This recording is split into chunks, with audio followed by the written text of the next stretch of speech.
అందరికీ నమస్కారం అండి. గాయత్రిక హోమ్కి స్వాగతం. ఈరోజు వీడియోలో పోలిపాడ్యమి మనకి ఎప్పుడు వచ్చింది, ఈ పోలిపాడ్యమి యొక్క తిథి ఎప్పుడు వచ్చింది, ఏ సమయానికి నదిలో మనం ఈ పోలిపాడ్యమి యొక్క దీపాలు వదిలిపెట్టాలి అనేదంతా కూడా ఈరోజు వీడియోలో మీతో షేర్ చేసుకోబోతున్నాను. వీడియోని అయితే ఎక్కడ స్కిప్ చేయకుండా చూడండి, అలా అయితే మీకు డీటెయిల్గా అర్థమవుతుంది. మన ఛానల్ని ఫస్ట్ టైం చూస్తున్నట్లయితే వెంటనే సబ్స్క్రైబ్ చేసుకుని పక్కనే ఉన్న బెల్ బటన్ని యాక్టివేట్ చేసుకోండి. కార్తీక మాసం అంతా కంప్లీట్ అయిన తర్వాత మార్గశిర మాసం మొదటి రోజు పోలిపాడ్యం అనేది వస్తుందన్నమాట. అయితే ఈ పోలిపాడ్యం మనకి 2024 సంవత్సరంలో డిసెంబర్ 1, డిసెంబర్ 2 రెండు రోజులు కూడా తిథి అనేది ఉందండి. తగులు మిగులు వచ్చింది. పాడ్యమి ప్రారంభం వచ్చేసి మనకి 2024 సంవత్సరం డిసెంబర్ 1 ఆదివారం ఉదయం 11:02 నుండి, అలాగే డిసెంబర్ 2 సోమవారం ఉదయం 11:58 పాడ్యమి తిథి అనేది వెళ్ళిపోతుంది. మనకి పాడ్యమి తిథి అనేది మనకి డిసెంబర్ 2 అంటే 2024 సంవత్సరంలో డిసెంబర్ 2 సోమవారం రోజున ఉందండి. కాబట్టి సోమవారం రోజున మనం పోలిపాడ్యమి దీపాలనేవి నదిలో తెల్లవారుజామున వదలవలసి ఉందన్నమాట. కాబట్టి మనం పోలిపాడ్యమి పూజ కానీ లేదంటే నదిలో దీపాలు కానివ్వండి, ఇవన్నీ కూడా డిసెంబర్ 2వ తేదీ సోమవారం నాడు జరుపుకుంటామన్నమాట. అయితే ఈ దీపాలు ఎప్పుడు వదలాలక్క లేదంటే ఎలా వదలాలి అనేది కూడా ఉంటుందండి. ఇది తెల్లవారుజామునే లేచి చక్కగా శుచిగా శుభ్రం చేసుకుని ఇంటినంతా కూడా, అలాగే స్నానం చేసిన తర్వాత మీకు దగ్గర నది ఉన్నా లేదంటే కాలువలు ఉన్నా, ఇవన్నీ లేవు అనుకుంటే ఒక చిన్న బౌల్లోనైనా వాటర్ అనేది వేసి అరటి డొప్పల్లో మనం ఈ దీపాలనేవి వదులుతాము.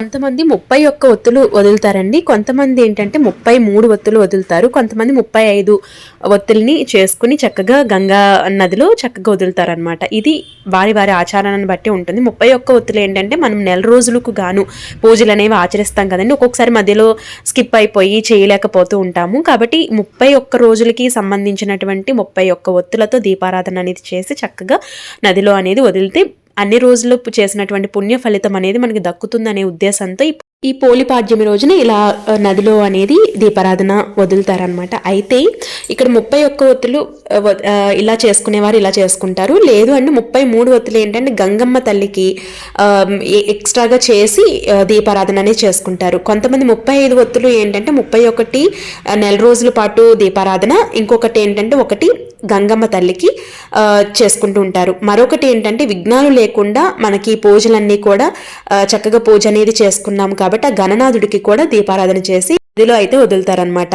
ఈ రోజు ఉపవాసం అనేది ఉంటారండి. నార్మల్గా కార్తీక మాసంలో కార్తీక సోమవారాలు ఎలా అయితే చేస్తారో ఈ రోజు కూడా పోలిపాడ్యమి రోజు కూడా అలానే చేస్తారనమాట. అయితే తెల్లవారుజామునే లేచి తెల్లవారుజామునే పూజ అనేది అంతా కూడా కంప్లీట్ చేసుకున్న తర్వాత నదిలో దీపాలు అనేవి వదులుతారనమాట. అయితే అరటి డొప్పల్లో దీపారాధన ఎంతో శ్రేయస్కరం అండి ఈ రోజు. అలాగే కార్తీక మాసం స్టార్టింగ్ మొదటి రోజు పూజ ఎవరైతే చేశారో చివరి రోజు పోలిపాడ్యమి రోజు కూడా పూజ అనేది తప్పకుండా చేయాల్సి ఉంటుంది. అలా అయితేనే మీకు నెల రోజులు చేసినటువంటి పుణ్య ఫలితం అనేది తప్పకుండా దక్కుతుందన్నమాట. ఇంతేనండి ఈ పోలిపాడ్యమి యొక్క తిథి, సమయము, అలాగే ఎప్పుడు వచ్చింది అనేది మీకు డీటెయిల్గా అర్థమైందని అనుకుంటున్నాను. అండ్ ఈ పోలిపాడ్యమి పూజ అనేది నేను త్వరలోనే అప్లోడ్ చేస్తాను, మీకు బాగా ఈజీగా ఉంటుందన్నమాట. రేపటి ఒక మంచి వీడియోతో మళ్ళీ మీ ముందుకు వస్తాను. మీకు ఏమైనా డౌట్స్ ఉన్నాయంటే కమెంట్ సెక్షన్లో అడగండి, నేను తప్పకుండా రిప్లై అనేది ఇవ్వడం జరుగుతుంది. రేపటి వ్లాగ్లో మళ్ళీ కలుద్దాం. అప్పటి వరకు నమస్కారం. Thank you for watching. మీ గాయత్రక్క.